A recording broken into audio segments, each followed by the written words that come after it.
All right. So I hear we're considering a lot of card choices now because of the rise and the emergence of all these bean decks. So we wanted to test a few options out in Dimir Shadow. For example, Teferi Time Raveler, help against some of the Cascade spells. Prismatic Ending to help against Resolve Beans. Lavinia to help against the Evoke Elementals. Leyline Binding, stuff like that. Stony Silence because we're playing white, so why not?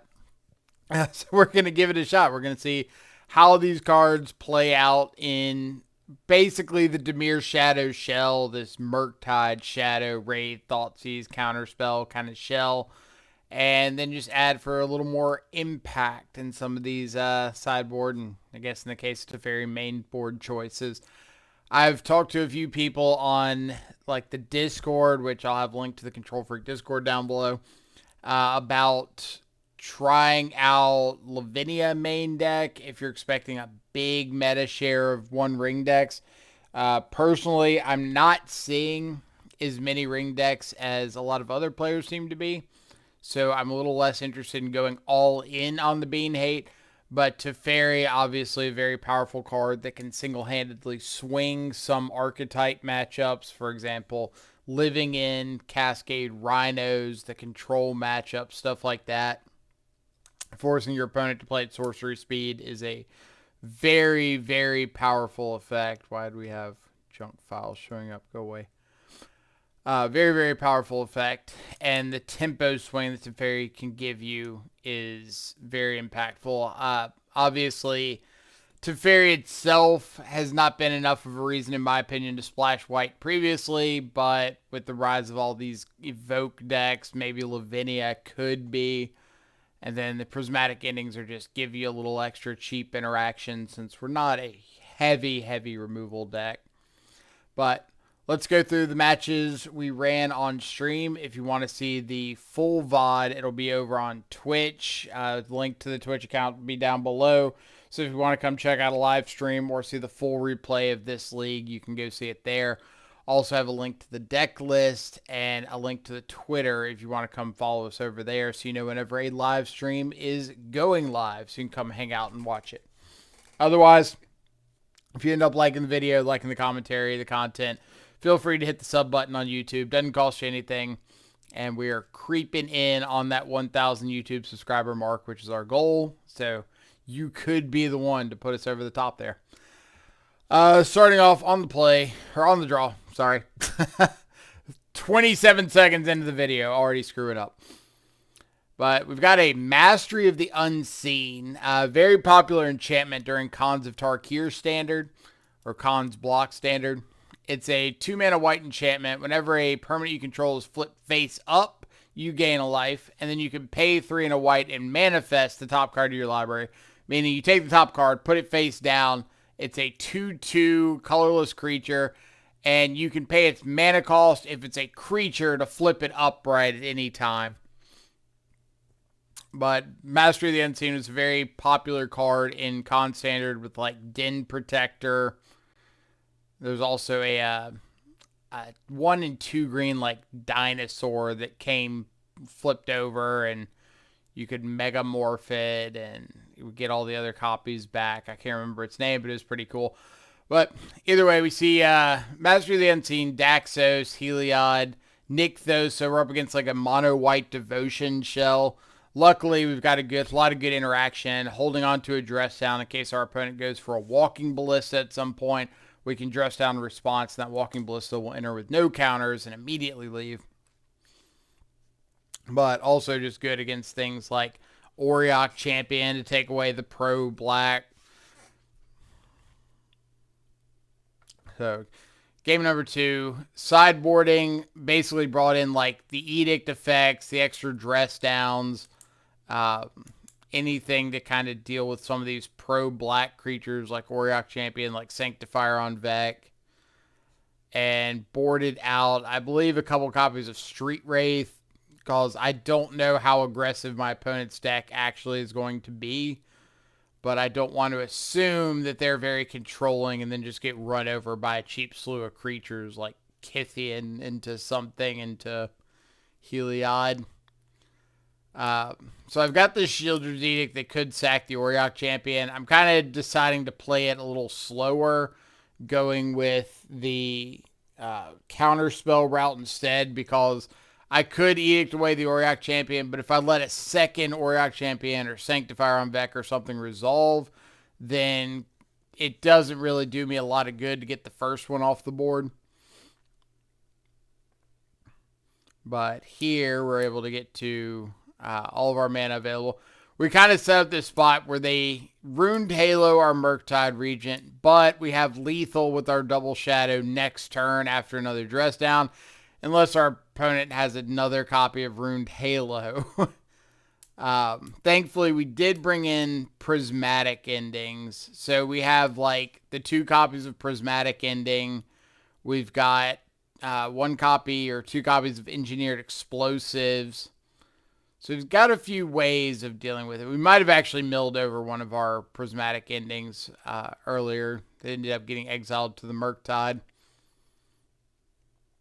But either way, we've got a few answers to this Runed Halo situation.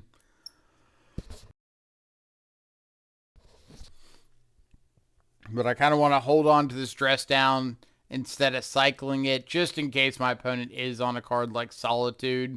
I don't want him to exile my Murktide, get rid of all my shadows.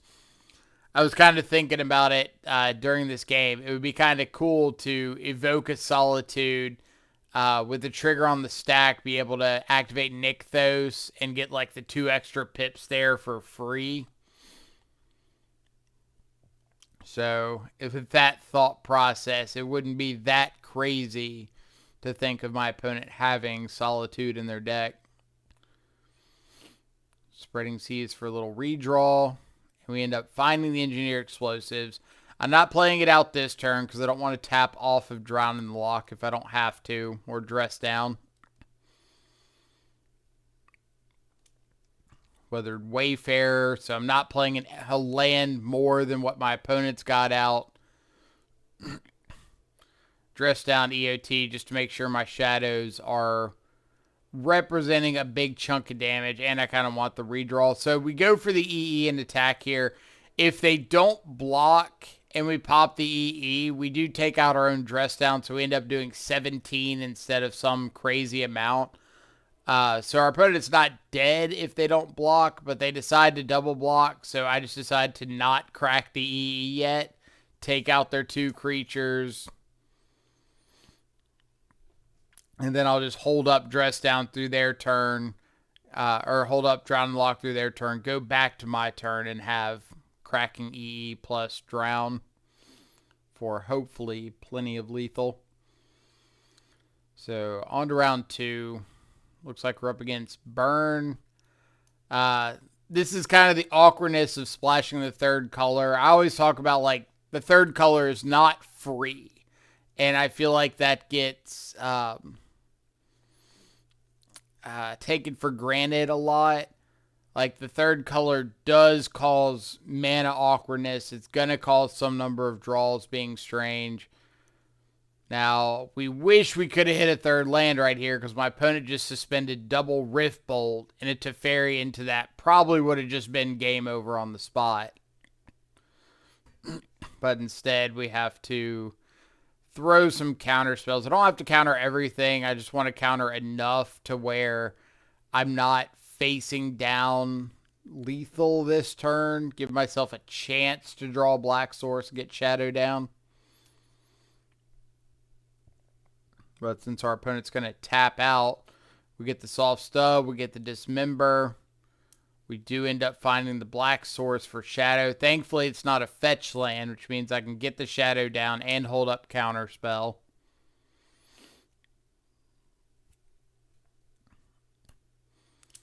Searing Blaze on the Shadow means my opponent is empty-handed. So regardless of what I draw, what they draw, I'm going to have to dodge some number of top decks.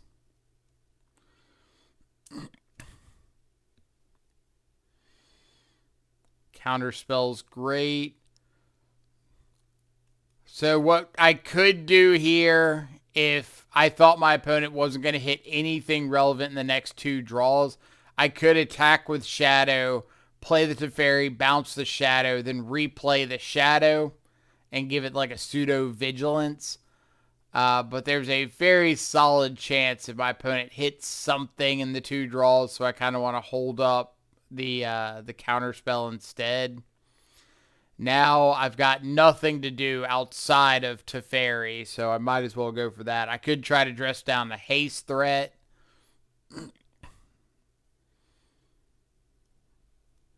And we die to a Roiling Vortex trigger. I know I can't hit anything off dress down, but I might as well see. Sideboarding against burn. Street Wraiths are the easiest cut, just like 4 Wraiths out automatically. Teferi's pretty bad. Bowmaster's pretty bad. Can trim some Thoughtseizes. Then I'm just bringing in like Prismatic Ending, Engineered Explosives, Stern Scolding, extra Stub, Flusterstorm, Spell Pierce, extra Dress Down, all that stuff, just to be a little more efficient and interactive. And then you always love when your opponent just main phases their burn spells at you. But here they're going to be rude and wait till our turn. Oh no. Fire off a spike. Sweet. Find our black swords for Shadow. So I could fetch Shock down to 8, play out the Shadow. Kind of risky in the face of 5 spells. I kind of want to just get a tapped land. It's really a matter of determining where my opponent's life, or where my life is compared to my opponent's hand. So I'm at 8 life now. If I fetch and shocked, I'm down to 5. I'm dead to any 2 burn spells. If I fetch a tapped land here, I'm going down to 7. And I'm only dead to Boros Charm plus a burn spell. As we saw there, they have a Boros Charm, which is a little unfortunate, but thankfully we've got about 1 billion counter spells, so we're actually able to swing this game pretty well by top decking that Spell Pierce and Drown in the Lock. They've got 3 spells. They've got to resolve a burn spell to kill us. So they would need 3 1-mana spells, 1-mana instant speed burn spells to kill us here. Skullcrack means they cannot have 3 1-mana burn spells. So, woo. Home team gets there. On to game number 3. Burn's always a matchup that I do find really, really fun. They can have those kind of cheese draws where they just go Goblin Guide into double Goblin Guide into like Bolt, Lava Spike or something, and there's just nothing you can do about it. But if either side really stumbles, then it can become a pretty back and forth matchup. See my opponent going for the Lava Spike here, which means I can get down Shadow, hold up Stub, or hold up Stern Scolding if they untap and go for a Sanctifier. Again, my life total at 8 means they have to resolve 3 burn spells or double Boros Charm, but hopefully I'm not going to let them resolve double Boros Charm.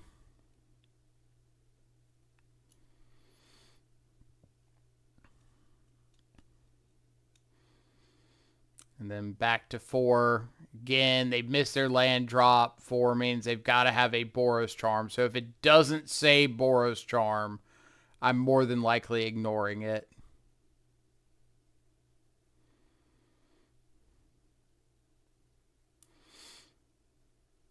Then I got a little greedy here. So I went for this Consider, found a Drown, decided to kill the Goblin Guide instead of playing around a second path. Not that I think playing around second path really would have saved me, but it was a consideration. I got really fortunate to top deck a Murktide. We did have like a consider, so we could have gone into turn dress down to shut off prowess or something and then held up counter spell, but just finding a threat's a little bit better.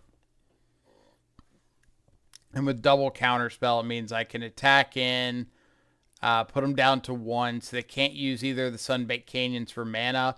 So if they end up cracking a Sunbaked Canyon into turn, they would have to find like untapped, painless red source, 2 1-mana burn spells in their 4 cards to be able to cast 2 spells, have me counter 2 spells, and get prowess high enough to kill me. So the odds are fairly against them. On to match number 3. Little Thoughtseize into potential double shadow. We're up against Scam. I didn't... should pop out their hand here in a second. It's like Dolphy, a second land. Yeah, there we go. Dolphy, lands, Fable, not dead. So my opponent opts to play the Dolphy here. I opt to kill them. Just make sure that during this combat, you don't dress down until the declare block step after Dolphy is not declared as the blocker. Because if you dress down before then, Dolphy loses shadow and it's able to block. Sideboarding against Scam. On the draw, I'm taking out more Thoughtseizes. On the play, I'm probably taking out more Wraiths. Trim on like Drown in the Lock.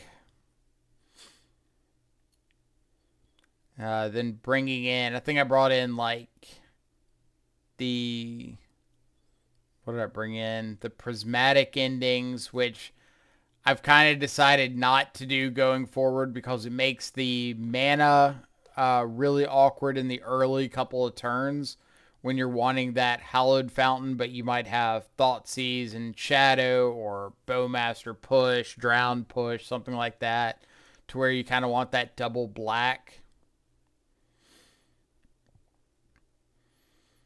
So we'll pass, plan on Bowmaster down the Ragavan. If they have an Undying effect, I'm pretty okay with that.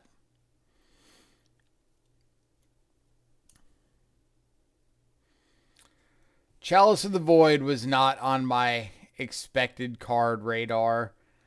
And then I kind of get that stream sniping feel here because they end up not attacking with this Dolphy when they don't know about Dress Down. They saw it game 1, but it's a pretty specific card to play around here in a situation where I could just have nothing in the face of Chalice. And then I know this stuff's getting chaliced. I know that the Murktide's not coming down as an 8/8. I just need to get a body on the battlefield, and I got nothing else to do, so. You could say punished for holding on to the Otawara, but at the same time, I wouldn't have hit the 4th land to cast or to channel it anyway.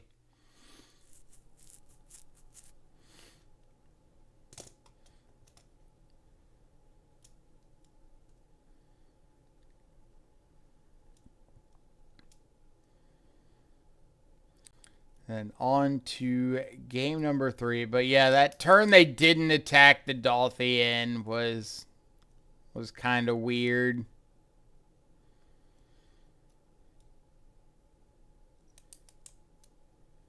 Little Ragavan action so we can consider to see if we happen to find a better removal spell than the Drown. Because like, I'd like to hold on to the Drown if possible. Usually counter spells have a lot of value in this deck. Unfortunately, again, we get the Hallowed Fountain because I'm like, oh, I need the white mana for some of my white interaction. And that means I can't Shadow plus Drown. So that's one of the reasons I decided in future games against Scam to not bring in the Prismatic Endings, so that I really don't need the white until like turn 3, 4, 5 or something when I'm Teferrying. And I can get like double Watery Grave early a little more confidently.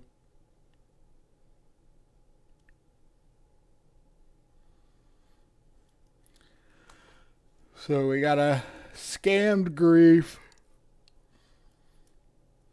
We know that they have a terminate, so I know the shadow's not going to be safe.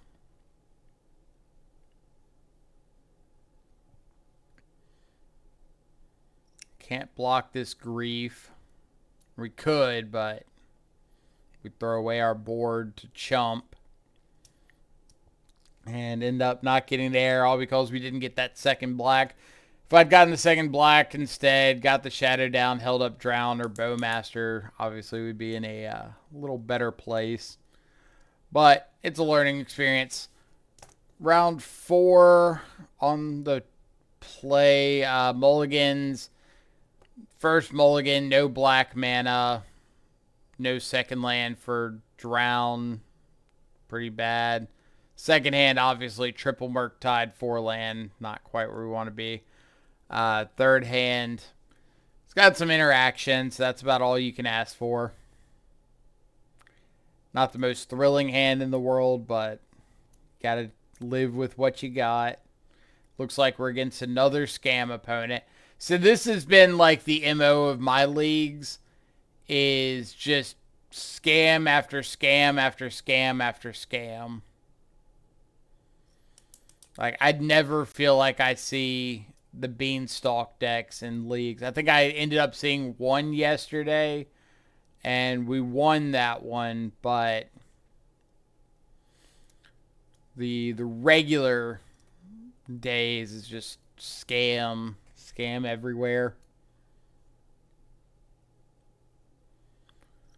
So we got a Dolthy Voidwalker.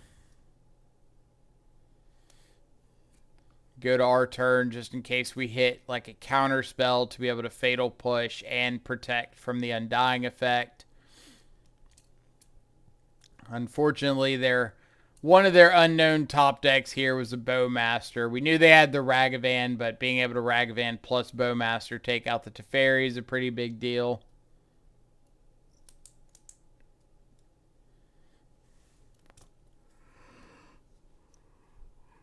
Your Rag dashing. They decide to not dead the Rag. We'll just get that off the field.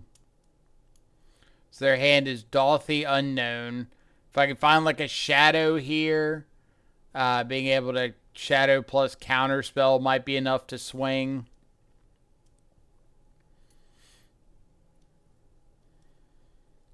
But that's something that happens a lot in these kind of matchups, is you feel like if you hit a big threat and you could clog up the board, you'd be in an okay spot. But if you don't hit the big threat, not much you can do about it. Let me talk about that turn. That turn was also a punt on my part. So I untapped. I went for the Fatal Push on the Dolthy. I don't think I had anything exiled that I really cared about. I think it was, or no. Yeah, no, I didn't have anything exiled that I cared about. What I should have done was pass the turn, held up the Fatal Push, because my opponent would flip the Fable, and if they attacked with everything, the Bowmaster, the Army Token, the Goblin Shaman, and the Dolthy, then I could block the Bowmaster, Fatal Push the Dolthy, take 3, untap, go to 1, untap to Fairy, bounce the Fable, and kill them exactly if they didn't draw anything this turn. If they didn't draw anything and if they attacked all last turn. So I think it was worth passing the turn and going for that. Would have also won through a Dolthy if they attacked all. But I just kind of had it in my head like, oh, there's no way they attack all. So let's just go ahead and kill this.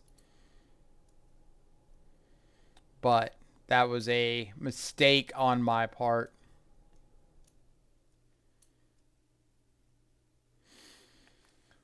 So game 2, we already talked about sideboarding against scams, so I'm not going to go too in depth of that again. Opponent plays an E for 1 on turn 1. Probably about the best possible start I could ask for. Because no Ragavan, no Scam Threat, no Thoughtseize. Then them not doing anything turn 2 would lead me to believe Bowmaster. So we'll wait and see if that's the case. Yep. We'll just go ahead and push the Bowmaster. Hold up Counterspell. Hold up Dress Down.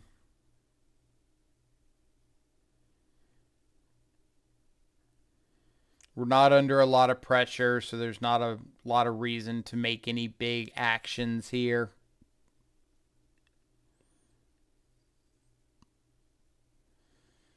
I think that's something that gets lost a lot of the times with like control and mid-range decks or decks trying to act like a control deck, is just because you can make a game action doesn't mean you have to make a game action. So in a deck like this, our counter spells are really invaluable as like protection pieces for our threats. So I could counter a Bowmaster.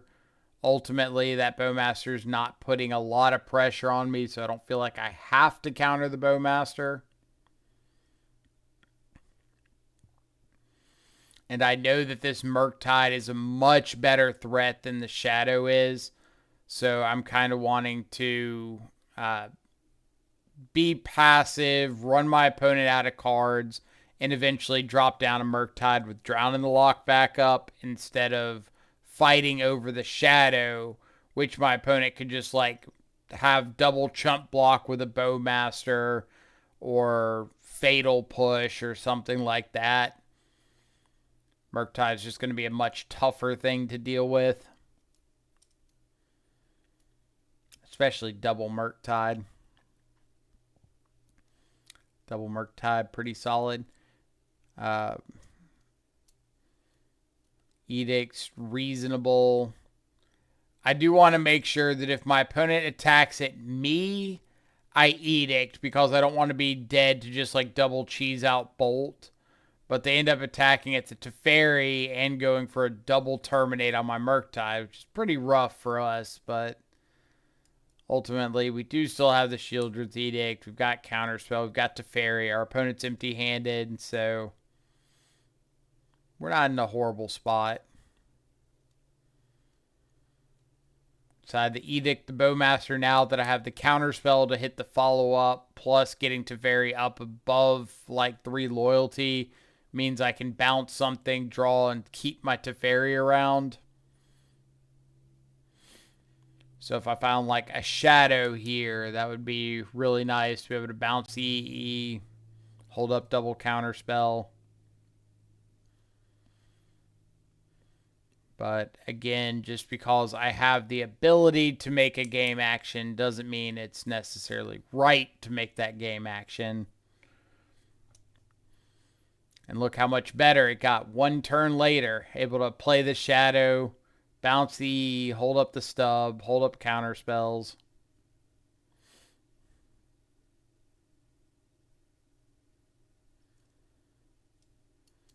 And able to steal that one. Go to game 3.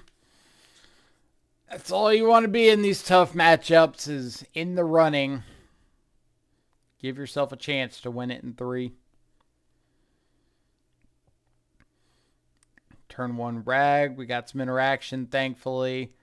I'm okay passing to my opponent's turn, because if they want to Undying the Ragavan, I could either like dismember it afterwards. Bowmaster gives me a couple bodies I can put in front of it, so either way, I'm pretty happy with that. End up Thoughtseize plus the Dismember. I could have just gone for Bowmaster the Ragavan. Might have been better, but obviously we got let's pause real quick. We got Thoughtseize bugged with the second Dolphy Also, a little bit of an awkward spot here because we had a 3/3 shadow. If we didn't know about both the Bowmaster and the Bolt, we could fetch and try to dress down the Dauthi and block. But because we know of both the Bowmaster and the Bolt, we run the risk of if we fetch, they could respond with Bowmaster ping the shadow and then Bolt to finish it off. That would put us in a pretty bad spot. So, fortunately, we have to wait. Thankfully for us, they decide to start just firing off spells.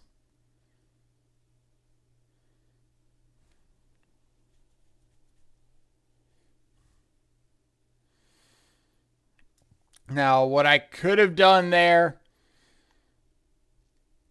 I could have attacked with the shadow, seeing if they blocked. Uh, and if they didn't, and they attack back on their turn, I dress down, chump, chump, and I have a lethal shadow attacking back. It doesn't do very well if they draw a second red card and can just evoke Fury and have a 3/3 double striker on board. Uh, but I think the line I took was a little more conservative. They both kind of lose to removal spells, but this one means that I can draw a card, kill off the Dauthi. If they have a red card and they get Fury down, then I still just have like a couple chump blockers. But now that I know their last card is Fury and I've got Stern Scolding plus Counterspell, I think I can hold off anything relevant. If they happen to draw the land to be able to Fury, I can Counterspell. If they drew like a Bowmaster or something, I could Stern Scolding. And we end up stealing game 3. Love to see it. On to round number 5. On the draw, Bowmaster's good, Shadow good, Murktide good, opponent playing Scam again, less good. So 3 Scam matchups this league. Thankfully, we've got a pretty good hand against Scam. We got to take that early Ragavan hit, but since it whiffed, that gives us a really big momentum swing. We're going to Bowmaster the Ragavan. Opponent is going to Undying Evil here. I get that they don't really have much else to do, but I'm really not a fan of Undying Evil on this Ragavan, mainly because you're staring down a body that you can't attack through. So Undying Evil the Ragavan is kind of like, in my opinion, a waste of an Undying effect. Terminate off our Shadow there, which again is fine because I value the Murktide a lot more than I value the Shadow. Doesn't mean I'm not going to play the Shadow if I have one. Just means that I'm trying to run my opponent out of resources and then eventually land a Murktide plus like a counter backup. It's kind of how the old school Shadow variants used to win, the Gurmag Angler Shadow Battle Rage variants, but instead of combining Shadow or Gurmag with Battle Rage, you combine Murktide or Shadow with like Counterspell or Drown in the Lock.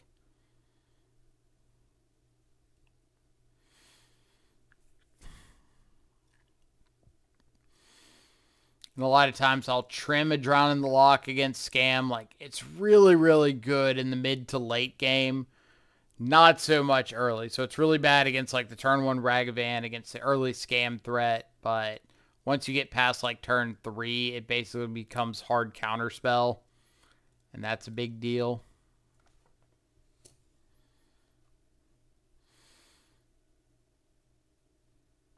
So opponent not having a Bowmaster here means we do get to consider kind of freely. And then I don't really have much else to do, so I think I'm just going to throw down a 4/4 Murktide.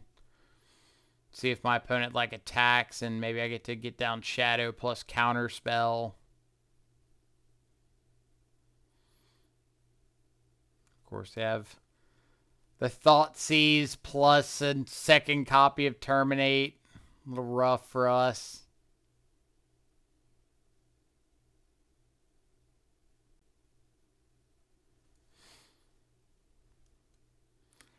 But I also have to take into consideration that a lot of these scam decks are like cutting. Yes, the grief just to make sure I don't have like a force negation and then bolt me out. A lot of these scam decks are like trimming or cutting Blood Moon. And I need to think about that when I'm evaluating hands. Because like I'm so used to looking for hands that have some mana flexibility early, like fetches or whatever, and then the ability to get a basic in the mid game.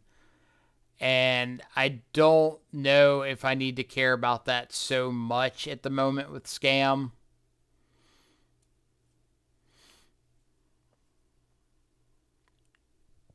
So we've got Double Fury. I was really hoping that they would top deck an Undying Effect and just go for the Scammed Fury into the Dismember. Unfortunately, we are not quite that lucky.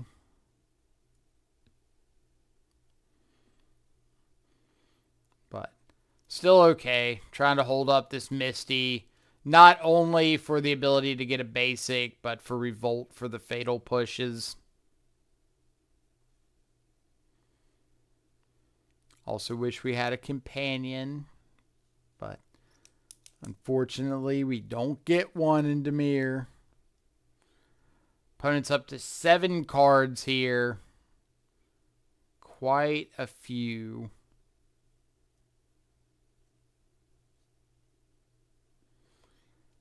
And I believe this is when we get to see, oh, their hand is like stacked. So Double Fury, Grief, Dauthi, not dead after all. So they could scam a Grief here. They could scam a Fury. We do have a lot of answers to these things. So that's kind of nice, but decided to fire off the Fatal Push. If they went for the Undying Effect, then we could stub it. We could Fatal Push again, but kind of trying to play it a little slow. Let them take the hits for one.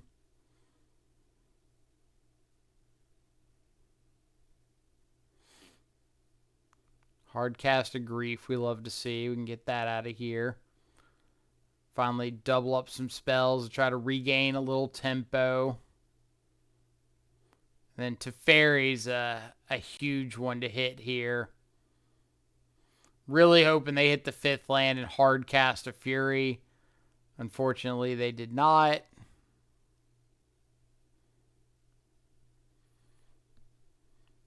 I have nothing exiled, so I'm fine passing the turn to my opponent and then Fatal Pushing before anything happens.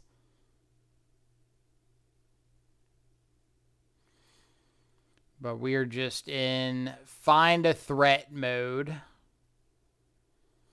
Drowning Lock's fine. Gives us an extra counterspell, hard counterspell at this point with 12 cards in our opponent's yard. They do still have this Undying Effect. And then like here, I really don't want to go down to 3 against a deck that could have Lightning Bolt. So go ahead and stop that.